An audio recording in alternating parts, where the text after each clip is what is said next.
الحمد لله نحمده ونستعينه ونستغفره ونؤمن به ونتوكل عليه ونعوذ بالله من شرور أنفسنا ومن سيئات أعمالنا من يهده الله فلا مضل له ومن يضلله فلا هادي له وأشهد أن لا إله إلا الله وحده لا شريك له وأشهد أن سيدنا ونبينا ومولانا محمدا عبده ورسوله صلى الله تعالى عليه وعلى آله وأصحابه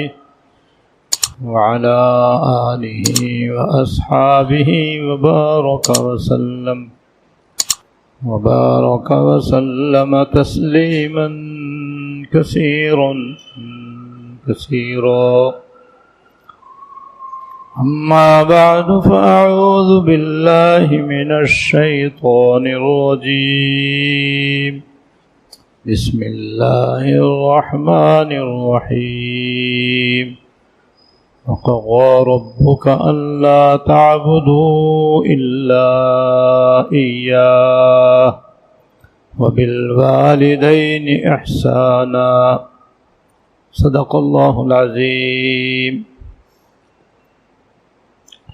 میرے قابل احترام بزرگوں، رمضان المبارک کے بعد آپ کی خدمت میں حاضری ہو رہی ہے، جس کی وجہ یہ ہوئی کہ رمضان المبارک کے پہلے عشرے کے آخر میں کچھ طبیعت ناساز ہو گئی، چنانچہ اس کے علاج کی وجہ سے یہاں آنا نہیں ہوا. کچھ ڈاکٹر صاحبان نے بھی مشورہ دیا کہ شہر نہ جایا جائے، شہر آنے جانے سے بھی، سفر کرنے سے بھی اور زیادہ بڑے مجمع میں آنے جانے سے بھی احتیاط کرنا مناسب ہے. تو اس کی وجہ سے آپ کی خدمت میں آنا نہیں ہوا. ویسے اللہ جل شانہ کا لاکھ لاکھ شکر ہے، میری طبیعت جلدی ہی بہتر ہو گئی تھی. اس کے بعد جو کچھ بھی آنے میں تاخیر ہوئی، زیادہ تر اس میں احتیاط کا پہلو ڈاکٹر صاحبان کے مشورے سے پیش نظر رہا. بہرحال اس وقت میں نے قرآن کریم کی جو آیت تلاوت کی ہے، اس میں اللہ تعالیٰ نے اپنی عبادت اور اپنے آپ کو لائق عبادت بتلانے کے ساتھ والدین کے ساتھ اچھا سلوک کرنے کا حکم دیا ہے. یعنی والدین کسی کے چاہے جوان ہوں یا ڈھیڑ عمر کے ہوں یا بوڑھے ہو جائیں، صحت مند ہوں یا بیمار ہو جائیں، اولاد پر فرض ہے کہ وہ ان کا ادب کریں، ان کا احترام کریں، ان کا اکرام کریں اور اچھا سلوک اور اچھا برتاؤ کریں. یہ والدین کا حق ہے اولاد پر، اور یہ حق فرض ہے. جیسے نماز فرض ہے، روزہ اور حج فرض ہے، والدین کا ادب اور ان کا احترام اور حسن سلوک بھی فرض ہے۔ پھر آنے والی آیات میں اللہ پاک نے اس کی تفصیلات بیان فرمائی ہیں، جو انشاءاللہ میں آئندہ بیان کرنا چاہوں گا۔ اس وقت جو میرے بات اسی سلسلے کے ذہن میں آ رہی ہے وہ یہ ہے کہ احادیث طیبہ کی روشنی میں 3 شخص ایسے ہیں جن کی دعا رد نہیں ہوتی۔ 3 شخص ایسے ہیں جن کی دعا کے قبول ہونے میں کوئی شک نہیں ہے، بلا شبہ ان کی دعا قبول ہوتی ہے۔ نمبر 1، والدین کی دعا اولاد کے حق میں ضرور قبول ہوتی ہے۔ دوسرے، مسافر کی دعا ضرور قبول ہوتی ہے۔ تیسرے، مظلوم کی بد دعا ظالم کے حق میں ضرور قبول ہوتی ہے۔ لہذا جب کوئی سفر کرے تو عام طور پر ہمارا سفر اللہ بچائے لغویات میں، فضولیات میں اور گناہوں میں گزرتا ہے۔ اس سے بچنا چاہیے اور دوران سفر اپنے ساتھ مطالعے کے لیے کوئی نہ کوئی دینی کتاب رکھنی چاہیے اور سفر کے دوران اس کا مطالعہ کرتے رہنا چاہیے، اور نمازیں باقاعدہ ادا کرنی چاہیے، قضا کرنے سے بچنا چاہیے، اور کثرت سے اللہ کا ذکر کرتے رہنا چاہیے۔ دوران سفر کثرت سے اللہ تعالیٰ کا ذکر کرتے رہنا چاہیے، جس کی فضیلت یہ ہے کہ جو دوران سفر اللہ کا ذکر کرتا ہے تو اللہ تعالیٰ اس کے ساتھ ایک فرشتہ بھی کر دیتے ہیں جو ہر وقت اس کے ساتھ رہتا ہے، اور جب وہ کوئی دعا مانگتا ہے فرشتہ اس کی دعا پہ آمین کہتا رہتا ہے، اور فرشتے کی دعا تو قبول ہے، اس کی برکت سے مسافر کی دعا بھی قبول ہو جاتی ہے۔ تو آدمی کسی نہ کسی غرض سے سفر کرتا ہے، اور کوئی غرض نہ بھی ہو تب بھی سفر کے دوران اس سعادت سے محروم نہیں رہنا چاہیے، بلکہ اہتمام سے دعائیں کرنی چاہیے تاکہ دعائے قبولیت کا یہ نادر موقع ہمیں حاصل رہے، اور ہماری بے شمار دعائیں جو عام حالات میں قبول نہیں ہوتی سفر کے دوران قبول ہو سکتی ہیں۔ لیکن ایک تو ہمیں ساری زندگی اس بات کا خیال رکھنا چاہیے کہ ہماری طرف سے کسی کے اوپر زیادتی نہ ہو، کسی پر ظلم نہ ہو۔ ویسے ہی ظلم کرنا بہت بڑا گناہ ہے، حرام ہے اور ناجائز ہے، چاہے وہ ماں باپ کے ساتھ ہو اور چاہے اولاد کے ساتھ ہو، چاہے پڑوسیوں کے ساتھ ہو، چاہے دوستوں کے ساتھ ہو، کسی پر بھی ظلم کرنا جائز نہیں، یہاں تک کہ بیچنے والے اور خریدنے والوں کے ساتھ بھی نہ ہو۔ بیچنے والا خریدنے والے پر ظلم نہ کرے، خریدنے والا بیچنے والے پر ظلم نہ کرے، ملازم مالک کے ساتھ زیادتی نہ کرے، مالک اپنے نوکر کے ساتھ اور ملازم کے ساتھ زیادتی نہ کرے۔ غرض کے ظلم و زیادتی کا میدان بہت وسیع ہے، اور آج کل ظلم و زیادتی کا بازار گرم ہے، جیسے رشوت کا بازار گرم ہے سود کا لین دین کا بازار گرم ہے، ظلم ستم کا بازار بھی گرم ہے۔ حکومت بھی مختلف پہلوؤں سے عوام پر ظلم ڈھا رہی ہے، ایسے ہی عوام بھی ایک دوسرے کے ساتھ اور حکومت کے ساتھ بھی بعض صورتوں میں ظلم و زیادتی کرنے میں مشغول ہیں۔ تو حدیث میں آتا ہے کہ یہ قیامت کی اندھیریوں میں سے ایک اندھیری ہے، یعنی قیامت میں جو طرح طرح کا عذاب ہوگا، ایک عذاب یہ بھی ہوگا کہ جو دنیا میں ظالم ہوں گے وہ قیامت میں سخت اندھیرے میں مبتلا ہوں گے۔ ظاہر ہے دنیائی میں اگر کمرہ بند ہو اور اس میں کہیں بھی روشنی کا کوئی خانہ نہ ہو، رات کا وقت ہو، تو کتنی آدمی کو تکلیف ہوتی ہے، اور دوسرا بھی کوئی نہ ہو تو کتنی وحشت ہوتی ہے۔ بھئی ایسی اندھیری قبر کے اندر بھی ہوگی، ایسی ظلمت قبر کے اندر بھی ہوگی، ایسی ظلمت بلکہ اس سے بھی بڑھ کر قیامت کے دن ہوگی۔ ایک روایت میں قیامت کے اندر 10,000 سال تک اندھیرا ہی اندھیرا ہوگا۔ قیامت کے دن 50,000 سال کے برابر ہوگا، ایک دن ہوگا مگر وہ 50,000 سال کے برابر ہوگا۔ اس میں 10,000 سال تک بس اندھیرا ہی اندھیرا ہوگا۔ بس ان لوگوں کے سامنے روشنی ہوگی جو دنیا میں اچھے اچھے اور نیک اعمال کرنے والے ہوں گے۔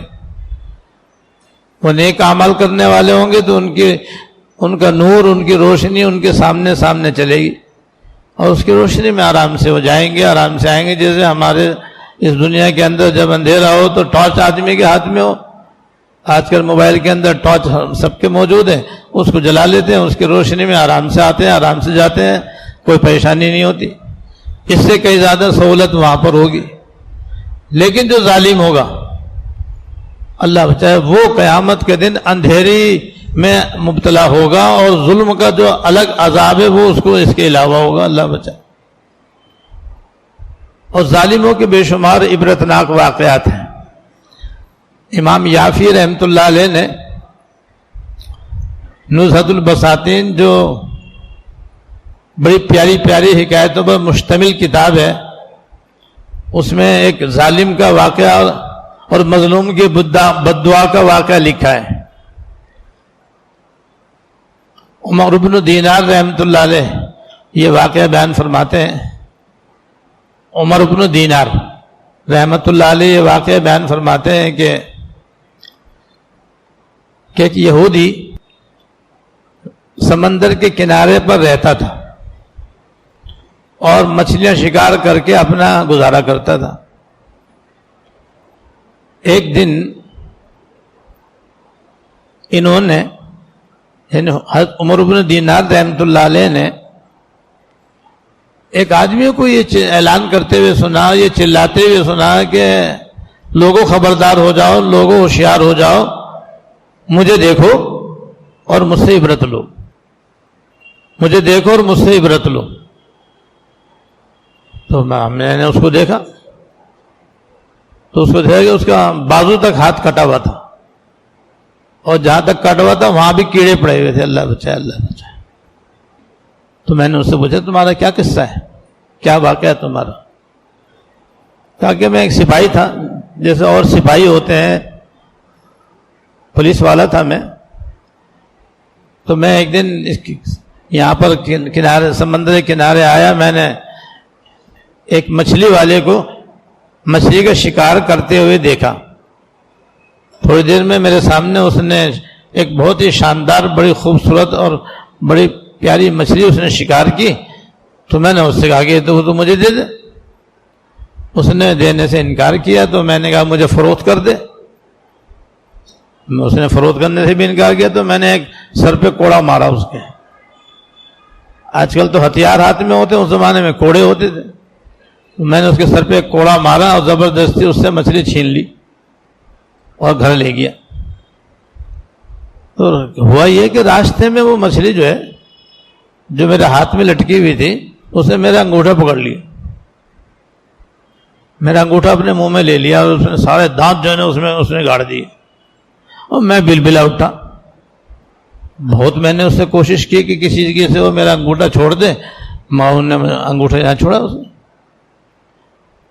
میں گھر گیا, گھر والوں کو میں نے دکھایا, بھائی کسی طریقے سے یہ مچھلی میرے کاٹ رہی ہے اور میرا انگوٹھا اس نے کھا لیا. کسی طرح اس سے نگاہ انہوں نے بڑا زور لگایا, بڑی مشکلوں سے وہ میرا انگوٹھا اس نے چھوڑا, مگر وہ اس کے دانتوں کا سارا زہر میرے انگوٹھے میں بھر گیا اور دیکھتے ہی دیکھتے وہ انگوٹھا میرا کالا ہو گیا. میں نے جا کے ڈاکٹر کو دکھلایا. اس زمانے میں ڈاکٹر تو ہوتے نہیں تھے, جراح ہوتے تھے. جراح کو جا کر دکھایا کہ بھئی یہ اس طریقے سے مچھلی نے میرے کاٹا ہے. کہا یہ تو بھئی زہر بھر گیا, اگر اس کو نہیں کٹوائے گا تو تیرے ہاتھ کاٹنا پڑ جائے گا. کرتا کیا نہ کرتا, میں نے درد ویسے بہت زیادہ ہو رہا تھا, اور جب میں نے اس کو دیکھا کہ انگوٹھا بالکل کالا ہو گیا تو میں نے کٹوا دیا انگوٹھا. وہ زخم آگے ہو گیا, جہاں سے انگوٹھا کٹا تھا وہاں پر وہ زخم آ گیا اور وہاں جناب کالا ہونا شروع ہو گیا. اور جیسے کوئلے پہ گوشت بھنتا ہے نا, ایسے ہی میرا گوشت جو ہے نا جلنے لگا, بھننے لگا, اور ساتھ ساتھ اس میں کیڑے پڑنے لگے. اب میں بڑا چیخا چلایا, کوئی علاج نہیں, کوئی دوا نہیں. جراح نے پھر یہ کہا کہ بھئی اب تو کلائی تک ہاتھ کٹوا, نہیں تو تیرا یہ زخم اوپر چڑھ جائے گا تو وہاں ہو جائے گا. میں نے کلائی کٹوا دی, کلائی سے اوپر آ گیا. پھر میں نے کوہنی کٹوا دی. جب میں نے کوہنی بھی کٹوائی تو بس میرا تو برا حال. تو میں چیختا چلاتا میں یہاں آیا ہوں اور میں آپ سب لوگوں کو کہہ رہا ہوں کہ دیکھو تم اللہ کے لیے میرے سے عبرت لو کہ میں نے ذرا سا ظلم کیا تھا, زیادتی کی تھی, مجھے یہ سزا ملی. تو عمر ابن دینار کہتے ہیں جب میں نے اس کا یہ واقعہ سنا تو میں نے کہا کمبخت, تو اس بندے سے کیوں نہیں تم معافی مانگتا جس کے اوپر تو نے ظلم کیا تھا, زبردستی تو نے کوڑا مار کے مچھلی چھینی تھی, اس سے کیوں نہیں تو معافی مانگتا, اس کا حق کیوں نہیں ادا کرتا؟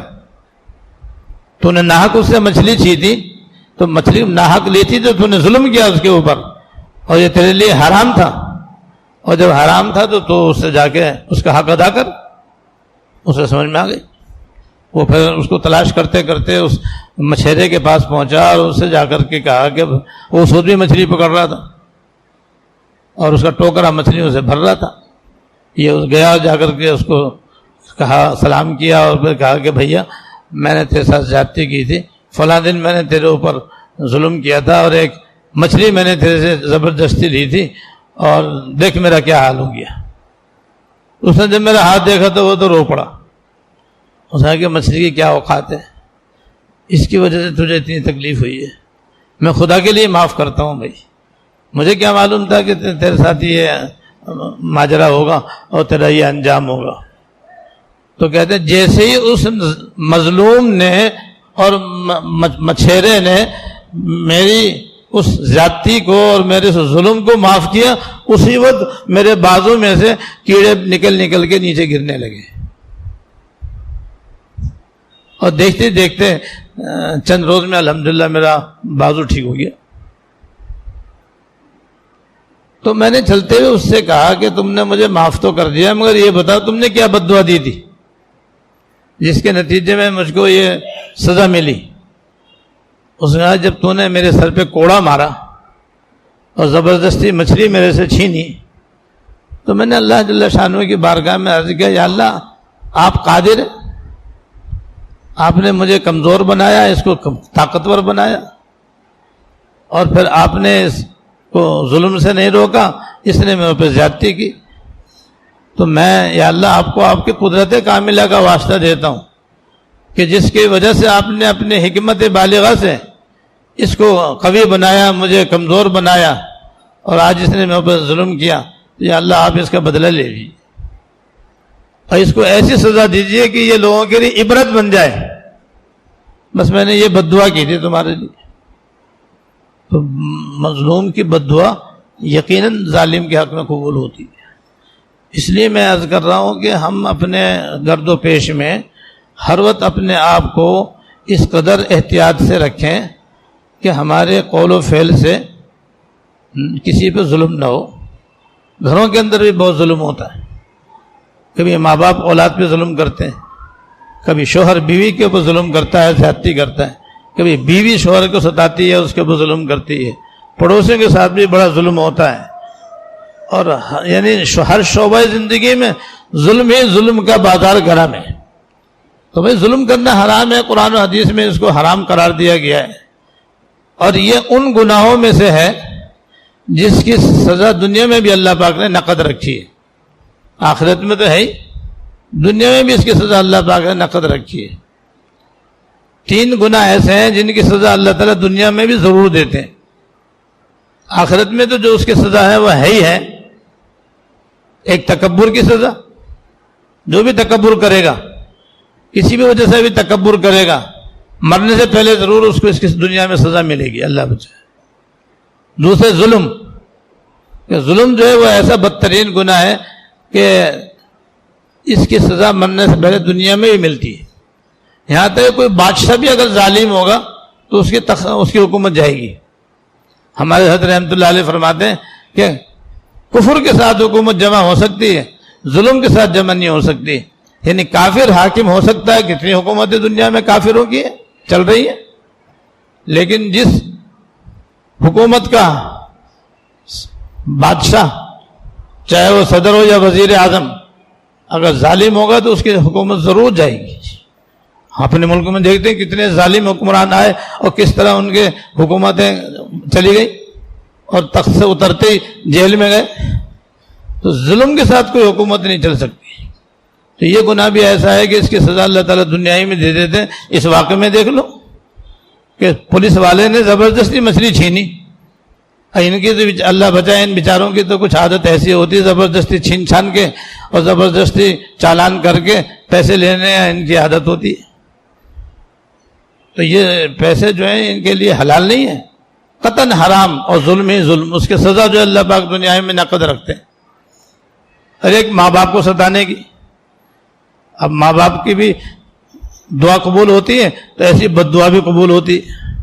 اب ماں کی دعا بد دعا کے 2 قصے سن لو چھوٹے چھوٹے.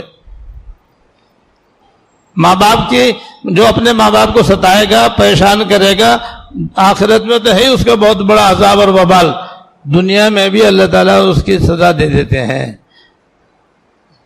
یہ آزمودہ بات ہے. تو ایک ماں کی بد دعا اور ایک ماں کی دعا سنو. حضرت موسیٰ علیہ السلام کے زمانے میں حضرت موسیٰ علیہ السلام نے اللہ تعالیٰ سے دعا کی کہ یا اللہ مجھے وہ آدمی بتا دیجئے جو جنت میں میرے ساتھ ہوگا. جنت میں جو میرا ساتھی ہے وہ کون ہے, آپ مجھے بتائیے. تو اللہ تعالیٰ نے وحی کے ذریعے بتا دیا کہ فلاں قصائی جو گوشت بیچتا ہے وہ تمہارا جنت میں رفیق ہے. انہوں نے سب نام پتہ معلوم کر کے وہ وہاں پہنچ گئے اور ان سے جا کر کے ملے. شام تک ان کے ساتھ رہے. کہتے ہیں میں نے یہ دیکھا کہ شام جب ہوئی تو اس نے اپنی دکان بند کی اور گوشت کا ایک ٹکڑا اس نے کپڑے میں لپیٹا, بغل میں دبایا, گھر گیا. میں بھی ساتھ چلا گیا.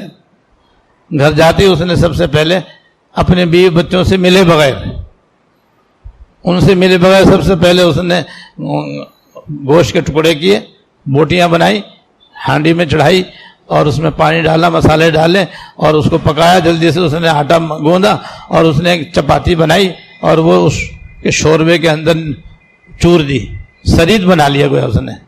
اور تھوڑی دیر میں وہ اندر گیا ایک کمرے میں, وہاں سے ایک بڑی بی کو گود میں ایسے لے کے آیا جیسے 2 سال کا بچہ ہوتا ہے, جو ہڈیوں کا ڈھانچہ تھی اور کچھ نہیں تھی, اس لیے ہلکی پھلکی تھی. وہ آرام سے یوں اٹھا کے لیا اور لا کر اس نے چٹپائی پہ اس کو رکھا اور جو سرید اس نے تیار کیا تھا ٹھنڈا کر کے اپنے ہاتھ سے اس کو کھلایا. کچھ اندر گیا, کچھ باہر گرا, اور اس نے پھر اس کے بعد اس کا منہ صاف کیا اور صاف واف کر کے. حضرت موسیٰ علیہ السلام یہ منظر دیکھ رہے تھے. جب وہ کھانا کھلا کے فارغ ہو چکا تو پوچھا بھائی یہ کون ہے, اور وہ کچھ بڑبڑا بھی رہی تھی جو سمجھ میں نہیں آ رہا تھا. پوچھا یہ کیا کہہ رہی ہے کون ہے, یہ کیا کہہ رہی ہے؟ کہ حضور یہ میری والدہ ہیں اور یہ اپاہج ہیں, ہڈیوں کا ڈھانچہ ہے, یہ میں صبح شام ان کی یہ خدمت کرتا ہوں. شام کو جب آتا ہوں تو بیوی بچوں کو بعد میں دیکھتا ہوں، سب سے پہلے اپنی ماں کو کھانا خود تیار کر کے اس طرح کھلاتا ہوں۔ سویرے دکان پہ جاتا ہوں تب بھی میں پہلے ان کو ناشتہ کراتا ہوں، ان کی ساری ضروریات پوری کرتا ہوں، صفائی کرتا ہوں، پھر ان کو ان کی جگہ پہ بٹھا کے پھر میں دکان پہ جاتا ہوں۔ یہ میری ماں ہے کہ بھائی کیا کہہ رہی ہے؟ ہاں میرے تو سمجھ میں آتا نہیں کیا کہتی ہے۔ تو حضرت موسیٰ علیہ السلام نے کہا اچھا میں کوشش کرتا ہوں سمجھنے کی۔ حضرت موسیٰ علیہ السلام نے اپنے کان اس کے منہ کے قریب کیے تو حضرت سمجھ گئے کیا کہہ رہی ہے۔ کہا یہ تو یہ دعا دے رہی ہے کہ یا اللہ یہ میرے بیٹا اس قدر میرا خدمت گزار ہے، اس کے سوا میرا کوئی بھی خیال کرنے والا نہیں ہے، اس کو جنت میں موسیٰ علیہ السلام کا رفیق بنا دے۔ اللہ سمجھ گیا کہ بھئی یہ جنت میں جو میرے رفیق بنائے اپنی ماں کی خدمت کی دعا کی برکت سے بنائے۔ تو یہ دیکھو کیسی ماں کی دعا قبول ہوئی ان کے حق میں۔ حضرت موسیٰ علیہ السلام کا اللہ تعالیٰ نے اس قصائی کو جو گوشت بیچنے والے تھا ماں کی خدمت کی طفیل جنت میں ان کا رفیق بنا دیا۔ اب بد دعا کے سبھی سن لو بھائی، وقت تو تھوڑا ہے لیکن سن لو بھائی۔ یہ حضرت شاہر بن حوشب رحمۃ اللہ علیہ سے یہ واقعہ منقول ہے۔ وہ فرماتے ہیں کہ میں سفر میں تھا اور ایک سرائے میں جا کر کے میں ٹھہر گیا۔ پہلے زمانے میں بائی روڈ سفر ہوتا تھا اور جانوروں پر سفر ہوتا تھا، جگہ جگہ سرائے ہوتی تھی جس کو مہمان خانہ کہتے ہیں، تو وہاں لوگ ٹھہرتے تھے، وہاں کھانا بھی ملتا تھا، ساری چیزیں ملتی تھی، آرام کرنے کی جگہ بھی ہوتی تھی۔ تو کہتے ہیں میں نے ایک کمرہ کرائے پہ لیا اور میں وہاں اس میں جا کے آرام کرنے لگا۔ اس کا ایک دروازہ اس سرائے کے پیچھے قبرستان تھا اس علاقے کا، اس میں کھڑکی کھلتی تھی۔ تو عصر کے بعد میں وہاں بیٹھا ہوا اور قبرستان میں قبروں کو دیکھ رہا تھا۔ اچانک میں نے ایک عجیب منظر دیکھا کہ قبر پھٹی اور گدھے کی سی گردن اس میں سے نکلی، اور 3 مرتبہ اس نے گدھے کی سی زور زور سے آواز کی اور پھر واپس گردن قبر کے اندر چلی گئی، قبر برابر ہو گئی۔ میں ہکا بکا رہ گیا، بلکہ خوف سے میرا برا حال ہو گیا، کیونکہ آج تک کبھی میں نے کہیں بھی ایسا واقعہ نہ دیکھا نہ سنا۔ تو میں نے سرائے والے سے پوچھا بھائی یہ کیا منظر ہے، یہ کیسا واقعہ ہے؟ کہ وہ جو بڑی بھی بیٹھی ہے نا جو چرخہ چلا رہی ہے اس سے جا کے پوچھ۔ میں اس کی خدمت میں پہنچ گیا، میں نے کہا اماں یہ ایسا میں نے واقعہ دیکھا ہے، کچھ معلوم ہے یہ کیسا واقعہ ہے؟ کہا یہ میرے بیٹے کا واقعہ ہے، یہ جو گدھے کی گردن نکل رہی ہے یہ میرے بیٹے کی ہے۔ یہ میرے بیٹے جو تھا شرابی کبابی تھا۔ میں بہت سمجھاتی تھی کہ بیٹا شراب پینا حرام ہے اور یہ تمام برائیوں کی جڑ ہے، بیٹا اس سے بچ۔ تو وہ میری سنتا ہی نہیں تھا، کہتا تو گدھے کی طرح میرے پیچھے پکارتی رہتی، گدھے کی طرح میرے پیچھے پکارتی رہتی بس۔ تو میں روز سمجھاتی تھی، روز وہ یہی کہتا تھا۔ جب بھی وہ شراب پی کے آتا تو ہول فول بکتا تھا اور غلط حرکتیں کرتا تھا، مجھے بڑی تکلیف ہوتی تھی۔ میں اس کو پیار سے سمجھاتی تھی، وہ میری بات سنتا نہیں تھا۔ تو اس نے مجھ سے یہ کہتا تھا کہ تو گدھے کی طرح میرے پیچھے پکارتی، تو میں نے بھی کہہ دیا خدا تجھے گدھے ہی بنا دے۔ تو جب اس کا انتقال ہوا ہے، تو جس دن سے انتقال ہوا ہے دوسرے دن سے یہ حال ہے اس کا کہ میری بد دعا نے اس کو گدھا بنا دیا، اور وہ روزانہ عصر کے بعد اس کی قبر سے گردن باہر نکلتی ہے اور وہ گدھے کی طرح 3 مرتبہ چلاتا ہے اور چلا کر کے پھر اسی کی گردن دوبارہ قبر کے اندر چلی جاتی ہے۔ یہ اس کا واقعہ ہے۔ ماں کی بد دعا بھی دیکھو، تو والدین کی دعا اولاد کے حق میں قبول ہوتی ہے، لیکن جب یہ ہوگی جب وہ دل سے دعا دیں گے، اور دل سے دعا جب ہوگی جب اولادوں کی خدمت کرے گی، انہیں کہنا مانے گی، ان کی اطاعت کرے گی، ان کی تابعداری کرے گی، ان کی عزت کرے گی، ان کا اکرام کرے گی، ان کی خدمت کرے گی، اچھا سلوک کرے گی۔ بدسلوکی کرے گی، بدتمیزی کرے گی، ان کو ستائے گی، پریشان کرے گی اور ان کو ایذا پہنچائے گی، تو پھر بھائی خدا نہ خواستہ کسی کے والدین نے اگر بد دعا دے دی تو پھر بد دعا بھی ان کی ایسی قبول ہوتی ہے جیسے دعا قبول ہوتی ہے۔ اس لیے ہمیں اور آپ کو چاہیے کہ اپنے والدین کی خدمت کریں اور خدمت کر کے ان سے دعا لینے کی کوشش کریں، کہ اس میں دنیا اور آخرت میں آدمی کا بیڑا پار ہوتا ہے۔ اور ظلم ڈھانے سے بچیں، ظلم زیادتی کرنے سے بچیں۔ کوئی شوہر اپنے بیوی پر، کوئی بیوی اپنے شوہر کے ساتھ، ماں باپ اپنے اولاد کے ساتھ، اولاد اپنے ماں باپ کے ساتھ، باقی یہ سب تمام مسلمان، بس آپ نے فرمایا الا لا تظلموا، مسلمانوں سن لو کسی پہ ظلم نہ کرو، آپس میں ایک دوسرے سے ظلم و زیادتی نہ کرو، اس سے پرہیز کرو کہ اس کا انجام دنیا میں بھی خراب اور آخرت میں بھی بدترین انجام، اللہ بچائے۔ اللہ تعالیٰ مجھے بھی اور آپ کو بھی ان گناہوں سے بچنے کی توفیق دے۔ واخر دعوانا الحمدللہ۔